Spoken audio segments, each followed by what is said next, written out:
She said, I hope you're better than the filthy Beatles. Those boys are filthy Beatles. In early 1962, Danny Storm and the Strollers scored a minor UK hit with Honest I Do. And one of those strollers was 17-year-old Roger Scarrett from Sedgeborough in the Vale of Evesham. Like many a 50s teenager, Roger had been bowled over by rock and roll and skiffle and wanted nothing more than to be part of this new and exciting music business. He had been singing and playing guitar since his early teens, entering talent contests, and in mid-1960 it was suggested he audition for a spot in a touring rock and roll show due to be presented at Worcester Ice Rink. The promoter of that show was Reg Calvert. Roger travelled by train one night after work to be told upon arrival that Mr. Calvert wasn't there and he would have to return the next day. So I came back the next day, you know, and you have to stay up all night and wash your face in the transport cafe and then get the milk train back the next day. So I was prepared to do that. I got my guitar in the case and I go up to Reg Calvert and said, Reg, can I audition? He said, well, I can't put you on the show, he said, because it's a professional show.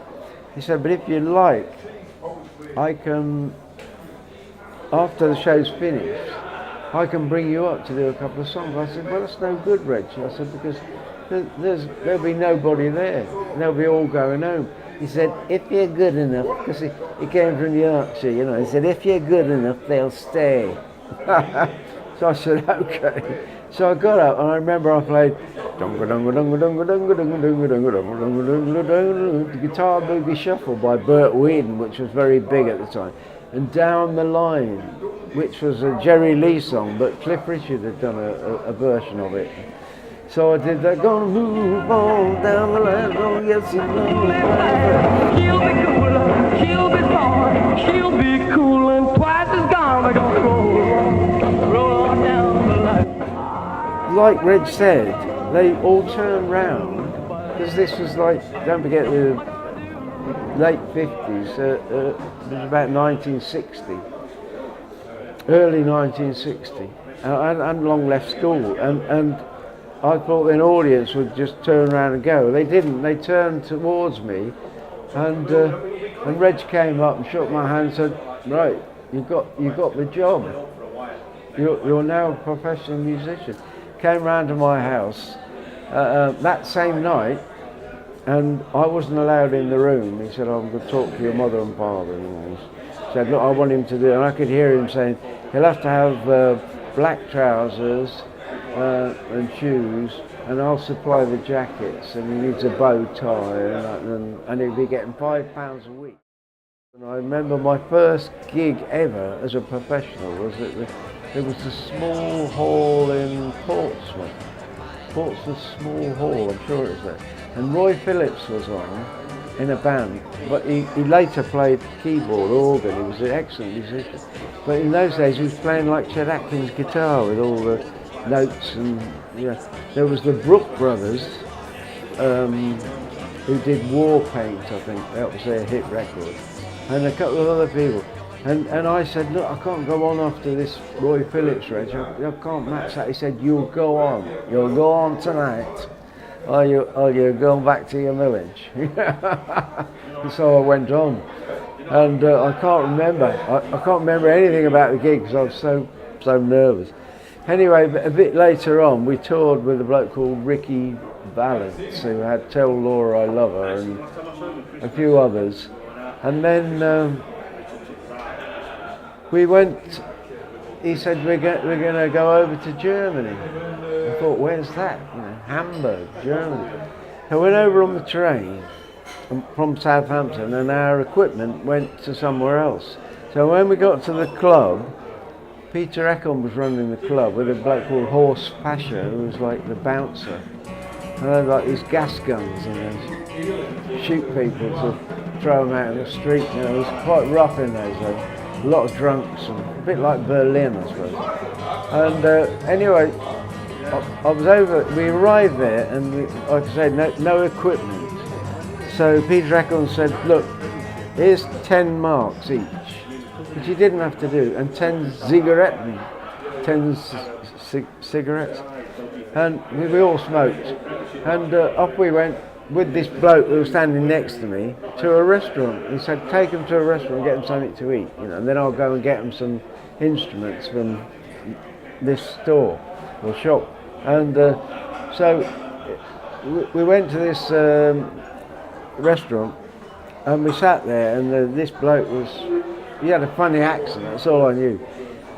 Like I said, I hadn't been far out of my village, and I was only 16. I turned 17 while I was over there, but I was 16 at the time when this bloke sat next, like here. No, I was there and he was here.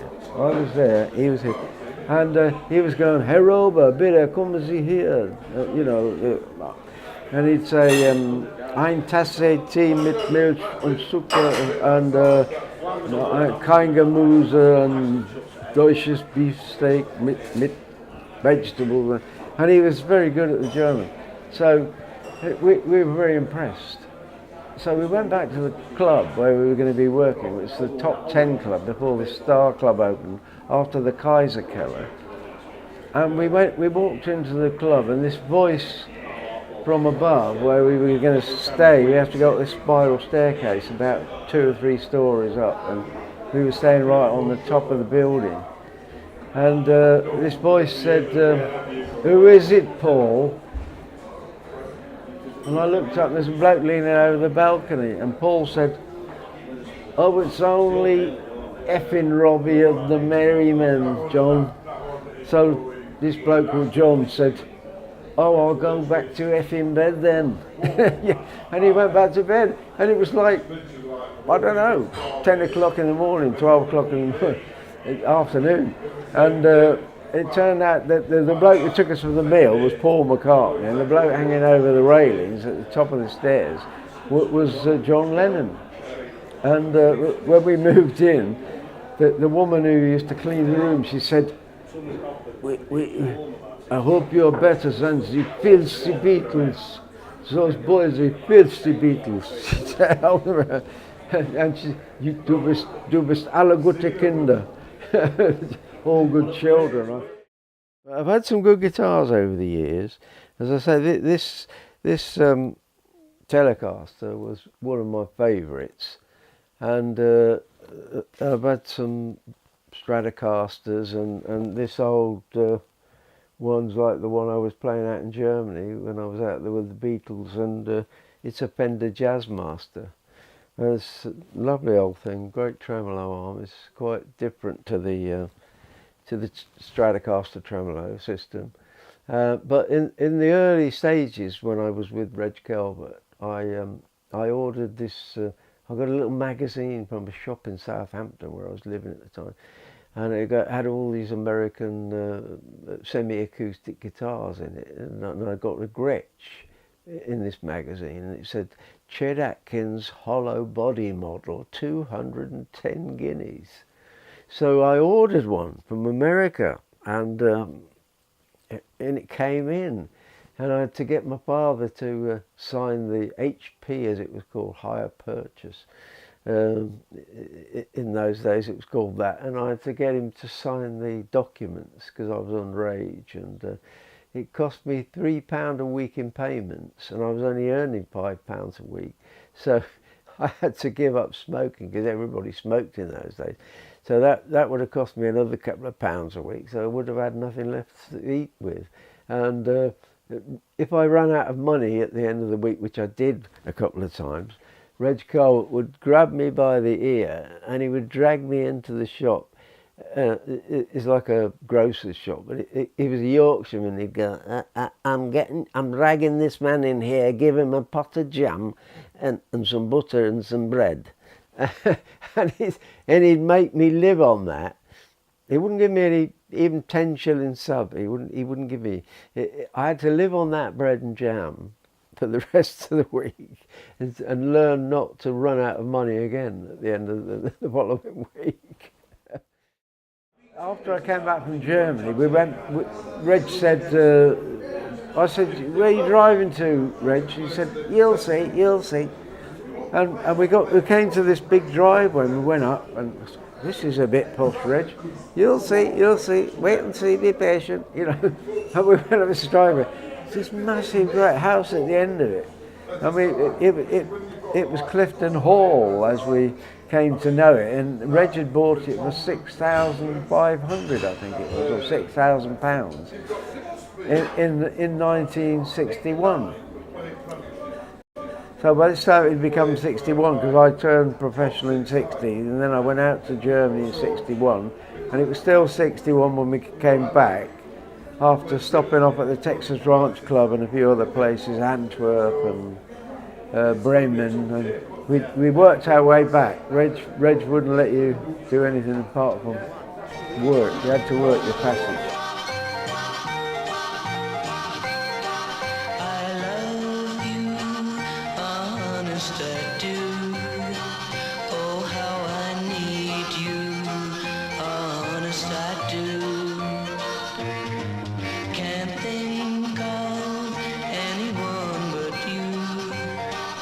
Early 60s, we used to get sent out on package tours. There was like a girl singer, a boy singer, me playing the guitar and singing, and like a backing band, normally a trio.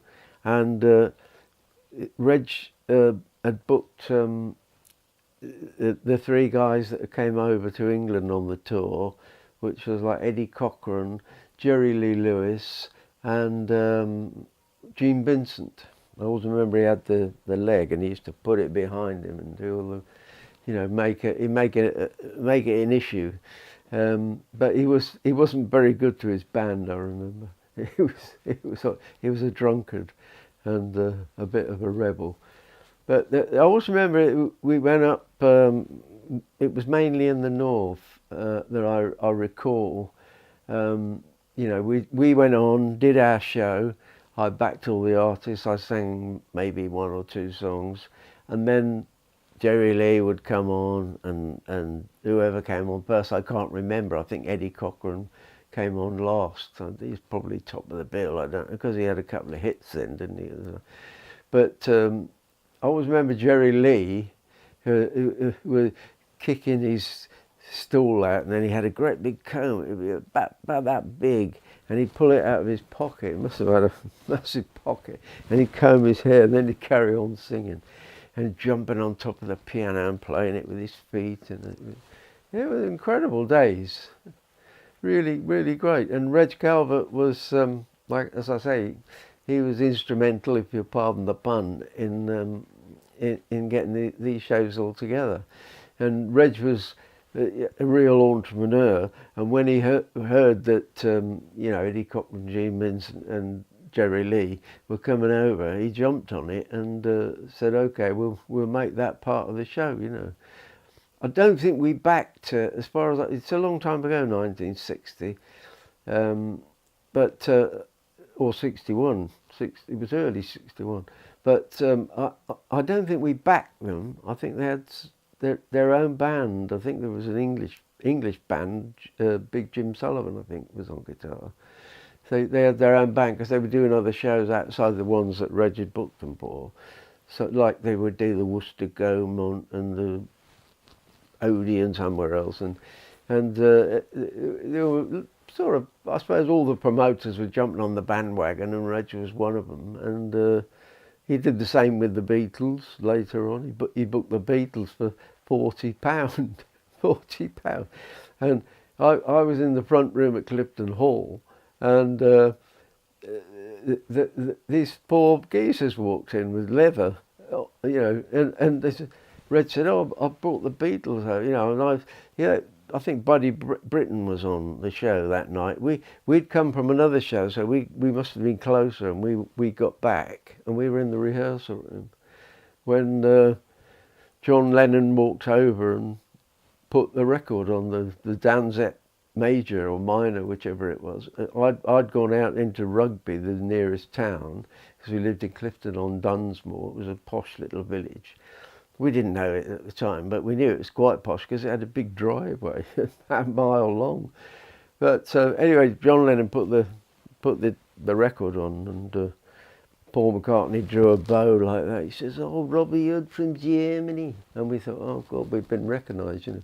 Because we thought we were all better than them, because we had a record out before they did, and it got to number 42 in the chart. So we thought we were the cat's whiskers, you know, with Danny Storm. I know he was only perhaps a Cliff Richard look-alike and move-alike, but he had Reg had him doing some great moves, and the girls were screaming like mad. We had a few times when we had to run for our lives. You wouldn't think that your heart would be pounding away when you're running away from screaming girls, but believe me, it can be frightening. I mean, I hid behind the dustbins and all sorts of places to get away from the girls. You're in my dreams every night. How imagine I'm holding you tight. Want you for my very own, so I'll never dream alone. Just don't want anyone but you. Oh, how I love you. Honest I do. Honest I do.